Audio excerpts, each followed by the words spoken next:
Ladies and gentlemen, welcome to Chanel Jasmine, the best novel Chanel for romantic stories.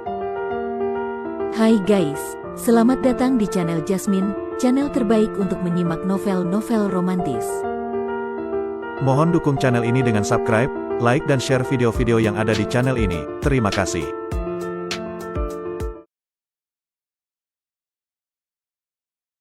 Perintah Kaisar Naga bab 4673, 4674, 4675. Luota sudah mati. Sebelum penguasa Aula ke-10 dapat berbicara, lelaki tua itu berkata terus terang.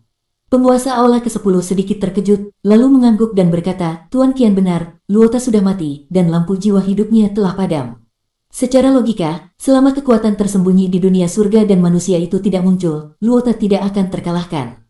Aku memintanya pergi ke kota binatang untuk membeli beberapa batu spiritual abadi, tapi lampu jiwa kehidupannya padam dan dia terbunuh. Aku hanya tidak tahu siapa yang melakukannya. Kami telah bekerja sama dengan kota binatang selama bertahun-tahun, dan hal seperti ini belum pernah terjadi sebelumnya, jadi ini seharusnya bukan disebabkan oleh penguasa kota binatang, jadi aku secara khusus datang untuk meminta Tuan Kian untuk melihatnya. Penguasa Aula ke-10 sangat menghormati tetua Kian ini. Tampaknya tetua Kian ini memiliki status lebih tinggi dari penguasa Aula ke-10.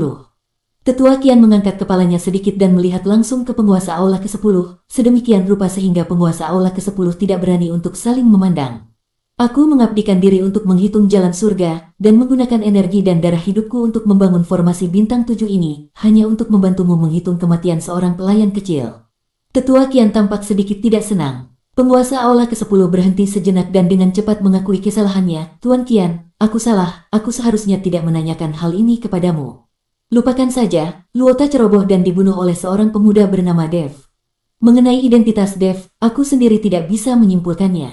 Itu terlalu misterius, jadi aku menyarankanmu untuk tidak memprovokasi pemuda itu jika tidak perlu. Sekarang formasi besar langit dan bumi sepertinya akan runtuh. Tangga menuju alam surgawi akan segera muncul. Ketika dunia surga dan manusia berada dalam kekacauan, banyak orang akan berbondong-bondong menaiki tangga untuk kembali ke alam surgawi. Kamu harus membuat lebih banyak rencana. Tetua Kian melambaikan tangannya dan berkata, aku memahami bahwa misiku saat ini adalah menyatukan dunia surga dan manusia serta memperluas wilayah kuil.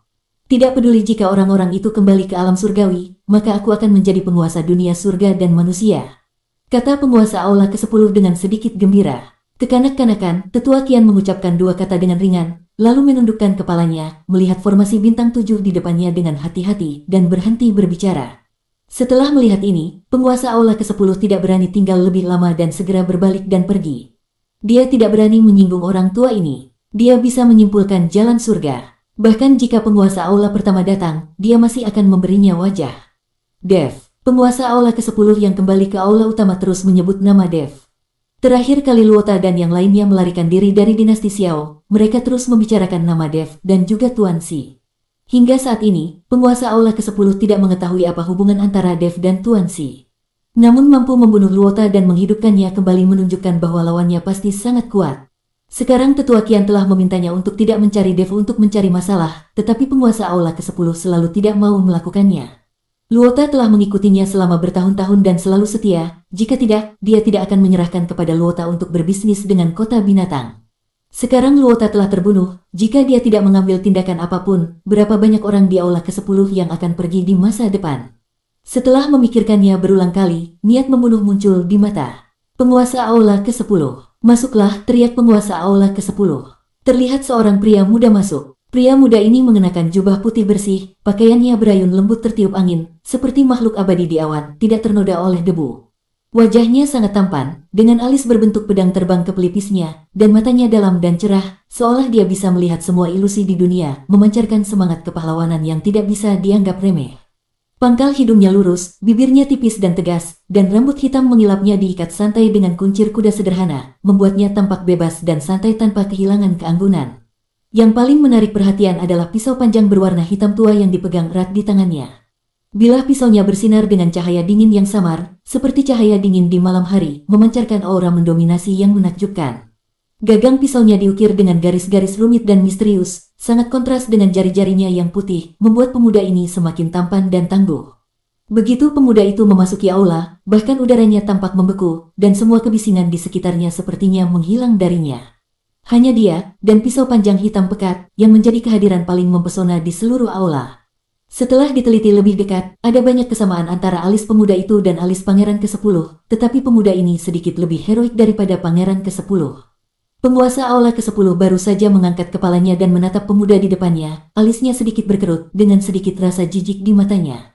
"Siapa yang memintamu keluar?" Penguasa aula ke-10 bertanya dengan nada dingin. "Ayah, aku." "Diam, siapa ayahmu?" "Di aula ini, panggil aku penguasa aula." Sebelum pemuda itu selesai berbicara, penguasa aula ke-10 segera berteriak untuk berhenti. Kilatan keluhan melintas di mata pemuda itu, tetapi dia berkata dengan patuh, "Penguasa aula, aku mendengar bahwa Luota terbunuh dan saudaraku terluka, jadi aku meminta penguasa aula untuk mengizinkan aku meninggalkan aula untuk membalaskan dendam Luota dan saudaraku." Tanpa diduga, penguasa istana ke-10 mendengus dingin, "Apakah kamu ingin membawa wanita tercintamu kembali ke dunia surga dan manusia? Tinggalkan aula ini selamanya." "Aku tidak melakukannya." Pemuda itu menggelengkan kepalanya. "Jangan lupa bahwa kamu adalah anakku. Bagaimana mungkin aku tidak tahu apa yang kamu pikirkan? Tetapi sebagai putra tertuaku, kamu jatuh cinta dengan seorang kultivator, wanita biasa, dan juga terlibat dalam kultivasi ganda yang menodai darah klan dewa kita. Bahkan jika aku tidak membunuhmu, apakah kamu masih ingin meninggalkan aula ke-10 dan pergi ke dunia surga dan manusia?" Penguasa aula ke-10 berkata dengan wajah dingin dan ekspresi seolah ingin membunuh seseorang. "Penguasa aula, aku benar-benar ingin membalaskan dendam Luota dan saudara laki-lakiku." Pemuda itu menundukkan kepalanya, tetapi masih menolak mengakui bahwa dia ingin meninggalkan aula ke-10. Mata penguasa aula ke-10 masih menatap lurus ke arah pemuda di depannya, seolah dia ingin melihat ke dalam dirinya. Setelah beberapa saat, penguasa aula ke-10 akhirnya berbicara, "Luota hanya selangkah lagi untuk menerobos alam Mahayana dan menjadi kultivator abadi. Bagaimana levelmu dibandingkan dengan dia?" "Luota dan aku berada di level yang sama. Aku juga selangkah lebih dekat untuk menerobos alam keabadian, tetapi aku belum pernah menemukan peluang. Aku ingin pergi kali ini, dan aku juga ingin memanfaatkan kesempatan ini untuk melihat apakah aku dapat menemukan peluang untuk terobosan." Pemuda itu menjelaskan, "Luota telah terbunuh. Jika kamu pergi untuk membalas dendam dalam keadaan ini, bukankah sudah pasti kamu akan mati?" Meskipun nada suara penguasa aula ke-10 masih dingin saat ini, itu sudah mengandung sedikit kekhawatiran. Luota pada dasarnya ceroboh dan sombong. Jika dia meremehkan musuh, dia pasti akan memberikan kesempatan kepada musuh.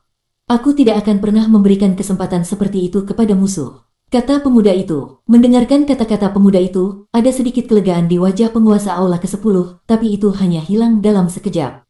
"Baiklah, silakan bawa para penjaga dan wanita itu bersamamu. Terlepas dari berhasil atau tidaknya, jangan kembali lagi. Aku tidak ingin melihatmu lagi, dan aku tidak akan mengakui bahwa aku memilikimu sebagai anakku."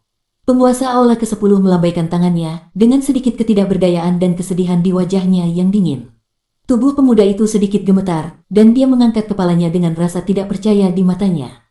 Tetapi ketika dia menatap wajah penguasa aula ke-10, dia menemukan bahwa wajah penguasa aula ke-10 telah menoleh ke samping. "Anakmu, mohon undur diri." Mata pemuda itu sedikit merah, dia membungkuk dalam-dalam dan perlahan keluar dari aula. Sementara itu, di kota binatang, rumah Yan. Ketika Yan Xuangying mendengar laporan dari anak buahnya, dia sangat terkejut hingga dia melompat dari kursinya. Dia tidak percaya, Qi Yuanxing sudah mati. Meskipun mereka selalu bersaing melawan satu sama lain, mereka masih memiliki kekhawatiran ketika di antara mereka harus terbunuh. Bagaimanapun, mereka semua dipromosikan oleh penguasa kota. Meskipun penguasa kota sudah bertahun-tahun tidak terlihat, bukan berarti penguasa kota sudah mati. Jika penguasa kota hanya berlatih dalam pengasingan dan mereka bertiga saling membunuh, penguasa kota pasti akan marah setelah dia keluar dari pengasingan, dan tidak ada yang bisa mendapatkan sesuatu yang baik saat itu. Sekarang Xing Daorong benar-benar membunuh Qi Yuanxing, yang mengejutkan Yan Xuangying. Ada juga kemunculan tiba-tiba Luota, yang berada di puncak alam Mahayana tingkat 9. Sebelumnya tidak ada kultivator sekuat itu di kota binatang. 3 jenderal binatang mereka hanya berada di alam Mahayana tingkat 8, dan kultivator puncak alam Mahayana tingkat 9 yang tiba-tiba muncul pasti datang dari luar kota binatang. Tanpa campur tangan orang dalam, orang luar tidak akan bisa memasuki lingkup kota binatang ini. Jadi Qi Yuanxing pasti berkolusi dengan orang-orang dari dunia luar. Yang paling membuat Yan Xuangying panik adalah bahwa seorang kultivator Mahayana tingkat 2 telah membunuh seorang kultivator Mahayana tingkat 9. Hal yang belum pernah terjadi sebelumnya mengejutkannya. Dalam hal ini, rencananya untuk mendapat untung dari situasi ini akan hancur total. Dengan kekuatan Xing Daorong saat ini, dia tidak memiliki kekuatan untuk bertarung dengan Xing Daorong. "Apakah kamu mengatakan yang sebenarnya?" Yan Xuangying bertanya lagi kepada pelayan itu dengan tidak percaya. Jenderal, itu benar sekali. Sungguh tidak ada kebohongan. Aku ditangkap oleh mereka dan dilepaskan, kata pelayan itu dengan percaya diri. Yan Xuangying duduk bersandar di kursi, keringat dingin menetes dari dahinya. Tolong beritahukan perintahku bahwa mulai sekarang tidak ada seorang pun yang boleh memprovokasi orang-orang dari rumah Xing, jika tidak mereka akan dieksekusi tanpa ampun. Yan Xuangying tahu bahwa saat ini, dia tidak punya pilihan lain selain mengikuti Xing Daorong untuk menunjukkan niat baiknya. Qiu Wanxing telah terbunuh. Jika dia tidak tahu apa yang dia lakukan, Xing Daorong pasti tidak akan keberatan membunuh satu lagi. Seperti yang diperintahkan, para pelayan menerima perintah dan pergi. Yan Xuangying memiliki pandangan yang bagus, tetapi kebijaksanaan di matanya telah lama menghilang. Di dunia di mana kekuatan dihormati, tidak peduli berapa banyak strategi yang ada, apa yang akan terjadi. Hanya menerima takdir, sementara itu di rumah Xing. Dev dan Xing Daorong telah kembali, dan Bai Cheng serta orang-orangnya terus menambang batu abadi. Qiu Wanxing sudah mati, dan tidak ada yang berani memanfaatkan urat batu spiritual abadi. Yan Xuangying juga pasti telah mengerti situasinya. Xing Daorong mengenalnya, dan Yan Xuangying tidak akan pernah sebodoh itu untuk menghadapinya saat ini. Dapat dikatakan bahwa di seluruh kota binatang, Xing Daorong adalah satu-satunya pemimpin. Selama Xing Daorong mengucapkan sepatah kata pun, dia bisa menjadi penguasa kota-kota binatang ini. Namun, Xing Daorong tahu bahwa alasan mengapa dia menjadi dominan di kota binatang begitu cepat pasti karena Dev. Tuan Chen, aku telah memasukkan semua batu abadi yang ditambang pada tahap awal ke dalam tas penyimpanan untukmu. Semua batu abadi yang ditambang di masa depan juga akan disimpan oleh Tuan Chen. Aku tidak akan mengambil sepotong pun, Xing Daorong berkata pada Dev. Awalnya disepakati bahwa keduanya akan berbagi rata, tetapi setelah melihat Dev membunuh Luota, Xing Daorong berubah pikiran. Dia tidak ingin mengikuti Dev dalam membagi batu abadi. Dia ingin memberikan semua batu abadi kepada Dev. Yang dibutuhkan Xing Daorong sekarang adalah pohon besar Dev untuk perlindungan baginya. Melihat Xing Daorong sangat peka, Dev tidak menolak, bagaimanapun juga, dia akan membutuhkan sangat banyak sumber daya untuk budidayanya nanti. Jenderal Xing, sekarang Qiu Wanxing sudah mati, apa rencanamu selanjutnya? Dev bertanya pada Xing Daorong. Aku telah mengirim orang untuk mengambil alih rumah Qiu. Setelah aku sepenuhnya mengambil alih semua orang di rumah Qiu, aku berencana untuk pindah ke rumah tuan kota dan menjadi penguasa kota dari seluruh kota binatang. Lagi pula, tidak ada kabar dari tuan kota selama bertahun-tahun. Kami bertiga selalu bertanggung jawab mengelola kota binatang itu. Ini bukanlah pilihan untuk terus seperti ini. Xing Daorong tidak menyembunyikan ambisinya dan berkata langsung kepada Dev. Setelah mendengar ini, Dev buru-buru melambaikan tangannya dan berkata, Jenderal Xing, fakta bahwa tuan kota tidak muncul tidak berarti dia telah pergi. Faktanya, tuan kotamu masih berada di sini, dan aku percaya bahwa dia pasti tahu apa yang terjadi di kota binatang.